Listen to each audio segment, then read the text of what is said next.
From Aden to Taez, football fans gathered to watch Yemen national team play against Iran. Yemen supporters flocked in Taez Tourist Club in Taez City to watch and cheer on the national team. Handout Image Huddled around a smartphone, a gaggle of Yemeni men cheer on the national football team, as the war-torn country battles Iran in its first-ever Asian Cup. Hopelessly outclassed, Yemen went into halftime down by 3 goals in Abu Dhabi on Monday night, ending in a 5-0 thrashing by Iran.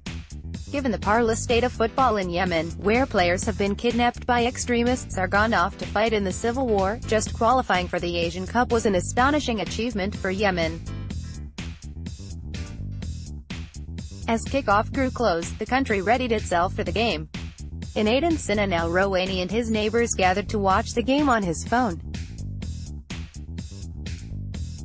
In a country battered by 3 years of war and a damaged economy, many Yemenis can't afford a subscription to the sports network beIN and resort to streaming instead. I have roamed many neighborhoods, checking if there is any chance to watch the match on TV, but it seems that all the residents in my area share the same bad luck. No one could afford subscribing to the beIN sports channels. $400 is really unaffordable, said the young athlete. Read more. Yemen suffered disappointing start to first-ever Asian Cup campaign. UN Yemen envoy to brief Security Council on Handout Truce. Arab coalition warns how this are not committed to Sweden peace deal. How the Yemeni island of Socotra is forging its own future. Where is our government? Lamented Sinan. Our national team is taking part in the Asian Cup tournament. It is such a national occasion regardless of whether they win or lose.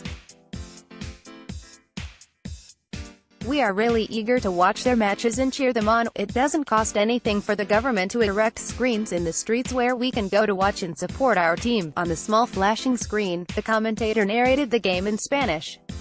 I don't understand what he says, but at least I changed my mood watching our team playing under one flag, said Yemen supporter Mansur Abdullah.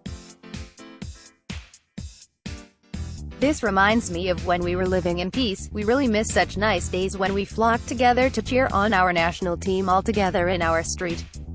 The local league has been suspended and stadiums reduced to rubble, forcing players to work as taxi drivers or in supermarkets to feed their families.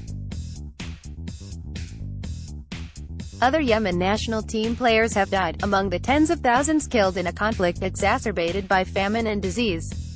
Iran won the match. I hope that it loses all the coming matches in the tournament. We would celebrate it then, said Hamza Muhammad. Iran wreaked havoc in our country. They are behind all the troubles and the suffering we have, he added, referring to Tehran's support of the rebel Houthi group battling the Yemeni government. North of Aden, in Houthi-controlled Taez, a large crowd cheered for the team at the Taez Tourist Club, while others gathered in Aden near the old city's Al-Muzaffar Mosque, where the Office of Youth and Sport set up mega screens for the football fans. We didn't expect that people would come in such big numbers to watch the match because the city is still being besieged by the Houthi militia and still lives in war condition. Ayman al-Maklafi, the head of the Youth and Sport Office, told The National.